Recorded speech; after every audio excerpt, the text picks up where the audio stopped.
Going on YouTube? I'm bringing another video. You can see I got my sweatband on. I bought this sweatband off of Amazon. I'm gonna put the link in. I'm telling you, it's incredible. I'm bald, so I sweat a lot if I'm sitting outside, especially sitting in this hot garage. This thing keeps all the sweat from dripping in my eyes and my face. I don't have to keep wiping my head, anything. It works amazing. So I am gonna put the link in my description for it, for people who are looking for good sweatbands. I bought them to go to the gym, but I just thought I'd throw that out there in case y'all was wondering. In any case, today I'm gonna be working on my truck. Don't forget to hit that like button, hit that notification button, and definitely hit that subscribe button if you like the content in the videos. I'm gonna work on my truck today. I was feeling a little something maybe in the bearing. It's not bad to where my tire not wobbling or anything like that, but I feel something every time I go around. So I just want to investigate it to make sure this isn't a ongoing problem. This is something I can go ahead and knock out and get done and out the way. Then of course that's what I want to go ahead and do. Also yesterday I got my back windows tinted, as you can see. I wanted limo, so you can't be able to see in it at all the way around in the back. So I went on and got that done yesterday. My front is just a standard legal tint. I kept it like that. I didn't want to go pitch black on that, but I don't want nobody to be able to just walk up and look inside of my truck in the back. Plus it keep it cooler in the summertime. We about to start hitting these high 90s and 100-degree days, so I want the leather to last as long as it possibly can without getting all cracked up from being out in that sun. In any case, I already got the tire off. I'm gonna go ahead and switch the camera around and show you what I'm doing so far and take you through every step of the way on what I do to get a wheel bearing done, potentially an axle on my Range Rover in a minute.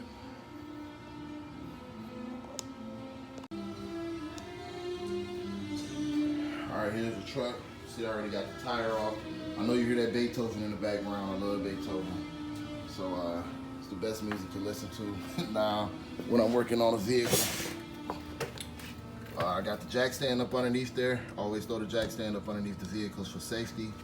This is a 17 wrench and what is this? 17 wrench and a 13 millimeter socket to take the brake caliper bolts off, and then I'm gonna go ahead and bust down the caliper brackets off, and then I gotta take this nut out of the rotor, and then I can start pulling the rotor off. Once I get to those few steps, after I get to those few steps, then I'm gonna go back to the video and show you how far I've gotten in a minute.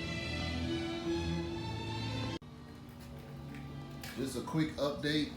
The caliper bracket bolts are these are a size 16 millimeter or a 5/8.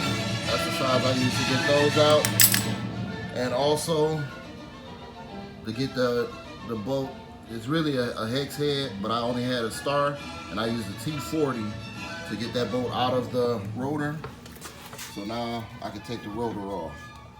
So once I get the rotor off real quick, I'll be back at the video. That was just a quick update on my progression.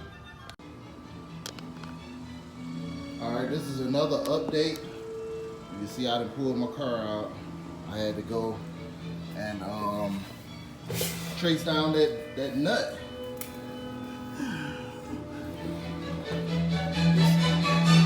This axle nut right here. 12-point axle nut. And it is 36 millimeter 12-point. Let me turn this radio down right here.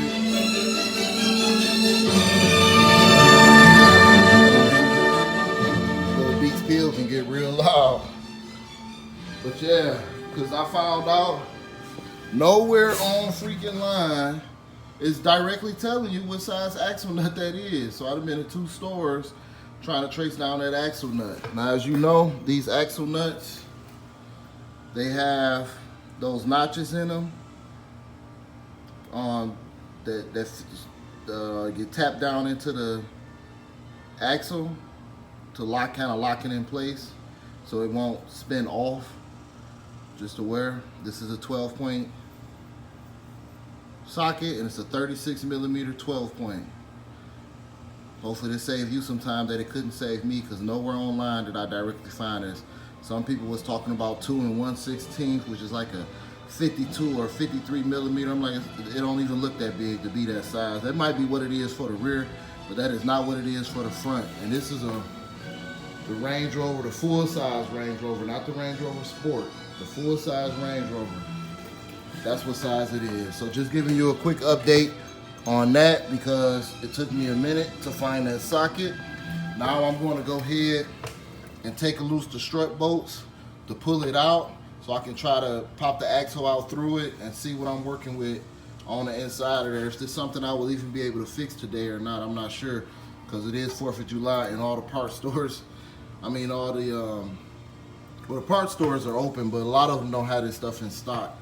So I will have to order it, which means my truck will probably be down till maybe Monday. But I'd rather go ahead and have it broken down than have to put it all back together and I don't have to drive it and then take it all back down again, you know what I'm saying? So that's where I'm at on the truck. Just a quick break and quick let you know what it is. When I break it back down, I'll come back to finish the video. All right, YouTube, finally made a little bit of progress. I'm telling you, about an hour and a half later, man, this thing is terrible to get out. It was not easy by any means. And I'm really assuming this truck has seen some winners because shit just was seized together and did not want to come out. It's crazy. As you see, I ended up having to take off that the tie rod, the outer tie rod, to get it to go forward enough to hit that axle out. And it took a whole lot of beating it back. But I'm gonna tell you, to get it, see that hole over there? Get it out from that end first, pull it and let it lay to the side, and then come over here and beat that back to get it out. It's the best method to get it out. I had to use some trickery, as you see, vice grips and a raggedy ass 3/8 ratchet to be able to keep tapping it back through there some, because it was halfway through with just the hammer along, the mallet, and it still couldn't pull it out by hand. So I had to pull it out that way, and you can see this thing is bulky, like it's heavy. It's not thin at all. And looking at it, I can guarantee tell shit probably costs about $150 for a new one. I'm pretty sure it's not cheap. And they got Land Rover on it, so it's probably either the original one or it's a factory one. I'm pretty sure it's probably the original one, the way it was seized up in there. And to get this back end out, typically American and Chevy, you got a little lip that you can get this like a pry bar tool up in, but I couldn't really get a pry bar tool up in there at all. I had to completely get up underneath the car, pry on one end, tap it at the bottom to get just enough gap to be able to put this pry bar in there and pop it out the rest of the way. And I'm like, man, it was some serious work. When you get that out, you want to also go ahead, stick your finger in that hole and smell your gear oil to see what the condition of your gear oil is. One of my next videos, I will be doing all the fluids, the trans fluid. I'll just take it, go get the oil change, but I'm gonna do the trans fluid myself because they have a drain plug on the trans pan, so that's good. I can just drain it out. And I'm also going to do the front diff fluid and the rear diff fluid. Just add new fluids in there. You know, who knows, that fluid probably been there since this truck was made. You know, it's a 2008. It only have 118,000 miles, so it's a good time. If it hasn't been done, it's a good time to go ahead and do it. And why pay the dealership $600–700 to do it when I can do it myself, right? I spend $150 on fluids and trans pan gasket. In any case, this is as far as I went. I checked the bearing, which I thought I might have had an issue with, but I didn't have no play at my steering wheel. This seems to be turning good. I don't hear no grinding. I had no play in it. So I'm just going to go try to go to AutoZone and replace the axle and put it back in. Of course, these axle nuts, all this stuff got messed up. These strut bolts, as you can see, I mean, they old, man. If I can replace it, I would much like to. And I know this is a specific type of bolt. It's going to be hard to just find it on a whim. I'm lucky if I get it from the junkyard, but if I got to slap these back on, I'm definitely going to get some new nuts for it. If I got to put these back on, I will, and then order some because they easy to take in, to pop in and pop out. Well, they not easy because it was rusted. I had to really beat them like crazy to get it out, but it's not difficult to do once I have everything back together, and I can just take the tire off, pop one out, pop one new one in, pop the other one out, pop the other one in. Everything can stay in place, so to speak. Because these are definitely, I highly suggest replacing them if they look this bad. And this is one of the nuts. It's hard to see. Look how rusty it is. That's why I say it's seen some winters. And the threads in it is like terrible. So that's why I have to replace the nuts. I don't have a choice in that. But that's for the strut. In any case, I get it all back together. I end this video.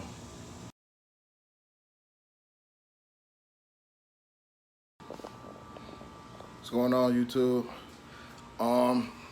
This is the ending part of the video that I started probably at least 4 or 5 days ago. While I was breaking down the Range Rover, I realized it was a lot of stuff I had to order. You can't just go to the parts store and they have certain things in place, which I wasn't expecting.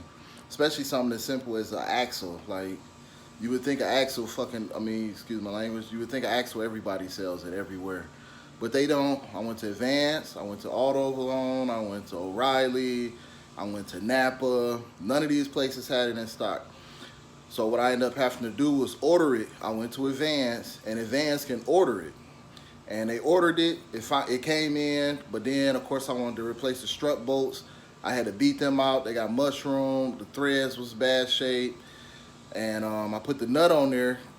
I don't know if I showed that in the video, but you should always put the nut on there, screw it in some threads, and then beat it in, so that way you don't mushroom and you can get the nut back on there if you want to reuse it.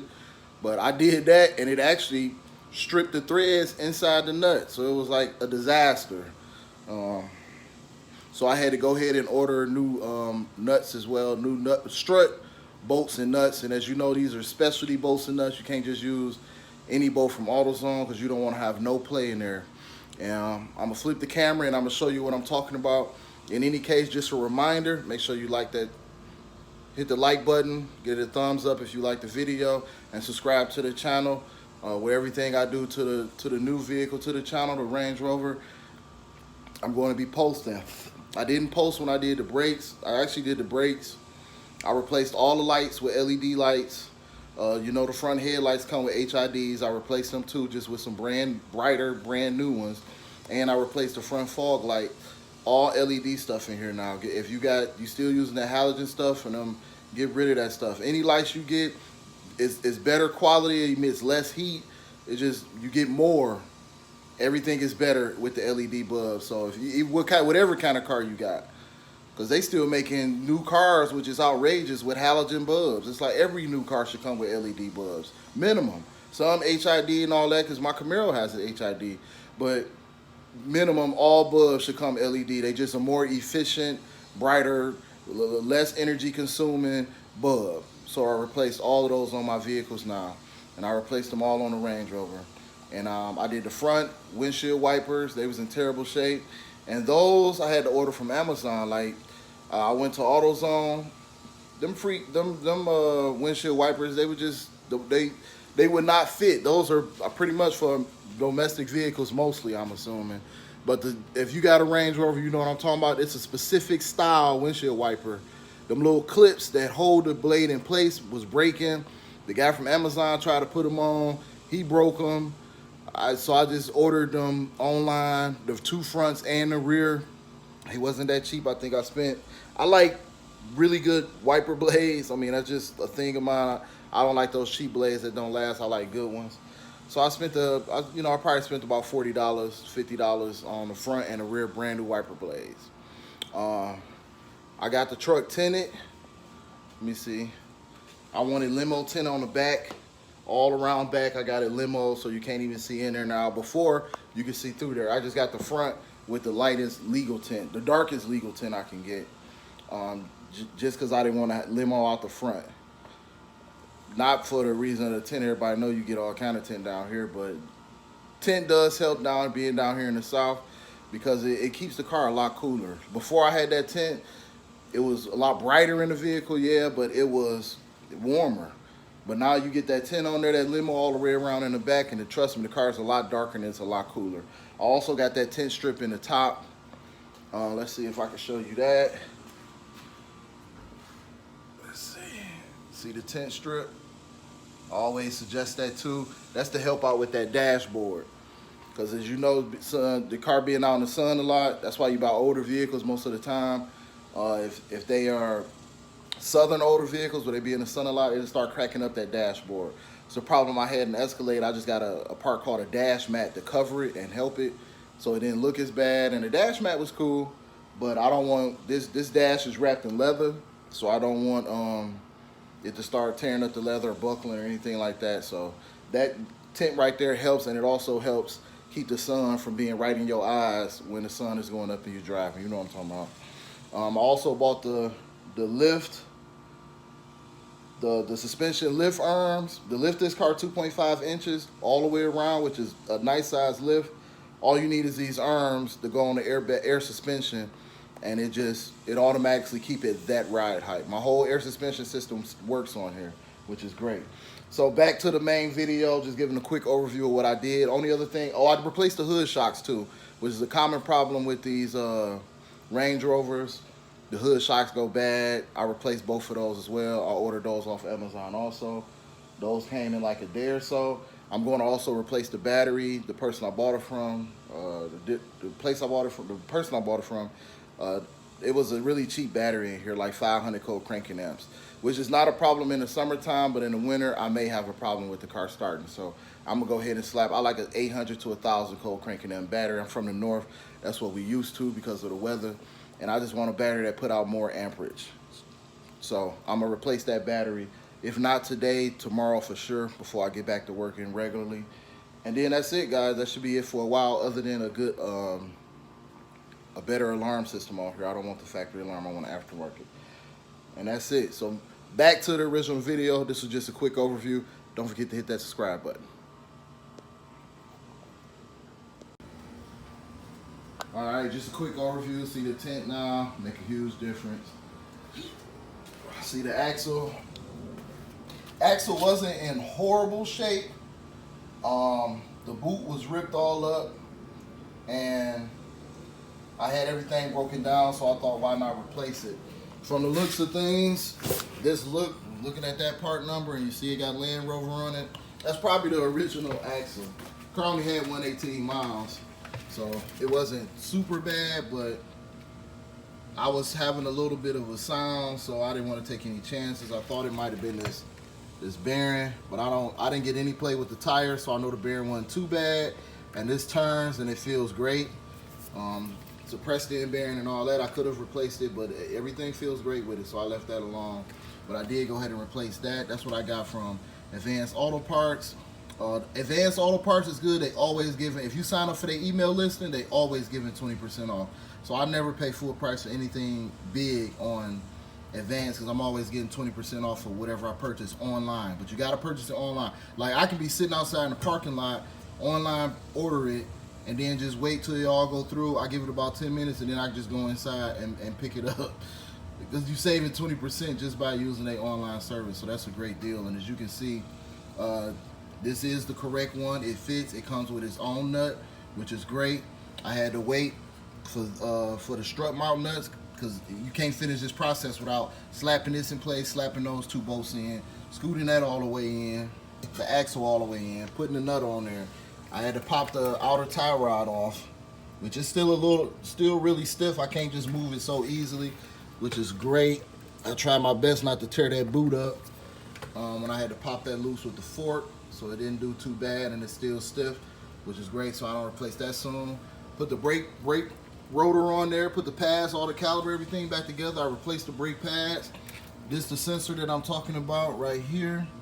You gotta replace this this brake sensor, or else your brake light come on when the sensor's low. It's just a wear sensor. But once the sensor get worn, can I zoom in? That little bump right there, once it gets worn, because the pads wear it down, then, or the rotor wear it down, it act like a brake pad, then you can't reuse it. You have to replace it, which they was cheap. I think I ordered them from Amazon also. Make sure you get the right ones though. I think I ordered them from Amazon also for like, $10 for both of them. And they sell them at AutoZone $10 each, so that was a good deal. So I'm gonna go ahead and just slap all the bolts back in this whole thing, and then I'm gonna use of course I'm gonna use that air, and I'm just gonna zip all of this stuff together. Shouldn't take no longer than about 30 minutes putting it back together so I can get back to driving it. Now this is where I really had to order. These are the new bolts. You see the old bolts, it doesn't even have, this groove is really worn. This was help it seat in place, and I had to beat these things out. But this is the new one. I had to order these bolts, man. They took like 5 days to come. For 2 bolts, I still highly suggest it. I'm pretty sure I got them cheaper than what they would charge at the dealership. Here's the part number for the nut. Here's the part number for the bolt. And you can see UK on there, so pretty much factory quality. This is the receipt for it. And you see that price? Yeah.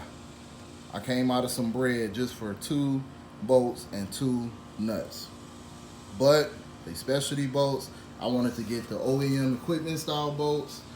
That's what I got, and I shouldn't have to buy them again for as long as I had this vehicle, in my opinion.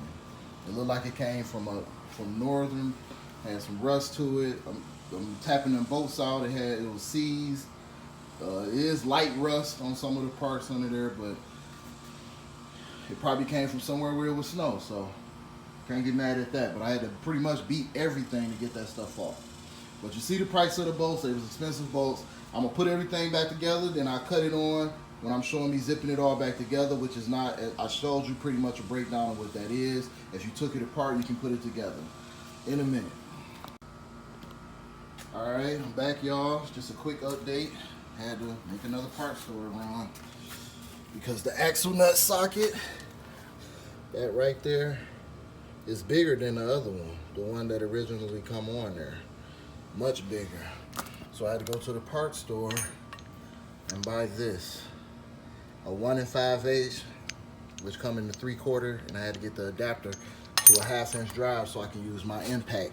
Now that's not the exact snug size, that's just the only one I can find in a short amount of time. A better size would be a 41 millimeter. 41 millimeter fitted snug, and this is a 12 point. You better off getting a 41 millimeter 6-point fitted snug. Now that do the job, but that's not the perfect snug size. Now the rods I was talking about to lift the vehicle are these. The one to the right, or the thinner one is, because I don't know which one is right left on the screen, but the thinner one is the factory stock one, and the bigger one is the aftermarket one. And I already replaced it in the back, and I'm gonna try to show you this. See how that one is longer? So by being that much longer, it sits it up that much higher. And I already put them in on the back. It kind of leveled it off a little bit. But since I had this off, I said, forget it. I'm gonna slap it up in the front, and I'm gonna do the other side in the front, because it's not hard to do while I got the car jacked up. And just snap them in place. As you can see, this is much thicker, lighter metal, sealed rubber grommet, still easy to put on. So I'm gonna slap that on too. As you can see, I got the axle on, the nut on, the tie rod is back on, and I got the new strut bolts back in. And I had to put the ABS sensor back in. So now really it's just the brakes, the brake caliper bracket, the brakes rotor, put the bolt back in there for the brake rotor, put the pads on, put the caliper back on, and this job is done. I'm gonna show you what it like when it's done, back in a minute. All right, everybody, this is the end result. Everything is back together. As you can see, new axle in, the axle nut, the brake rotor nut, or to hold it in place. Got the brake pads back on with the caliper bracket, everything nice and snug. I got all the lines ran how they're supposed to be ran, so you know. I got the brake sensor snapped in place on the brake pad. I got the strut bolts in. I got the, let's see if you can see it. Yep, that's the ABS sensor bolt back in. And I got the outer tie rod bolt back in. And I got the new lever for the air suspension. That's everything except pretty much the tire. So all I gotta do is put the tire on, go take it for a test ride. So this concludes the end of this video. It's a quick brief overlay of the tools that was needed to pretty much finish this job. I gave everything else in the video, gave you all the part numbers, gave you all the tools you need. So this is everything you need to do this job yourself. Do not go to the dealer. I'd say it's a novice mechanics. Even if you're a beginner, you can do it with air. If not, it's gonna take a lot of beating, stuff like that. So if you're at least a novice, you should be able to do it with no problem. This job, I'm pretty sure the dealership would have wanted anywhere from $1,200 to $1,600 to do this job. A regular automotive shop that does work on import vehicles or just know how to do the work, they would have wanted anywhere from half that. So I saved myself a fortune. I only spent $40 on the strut, the airbag strut bolts, which were expensive, but they specialty bolts. I had to have them because I didn't want to put the old ones back in. And $95 on that axle. That is it. $140 compared to anywhere between $400 to $1,600. Save yourself some money. Do it yourself. It's another video by Big Boy Les. Make sure you hit that subscribe button.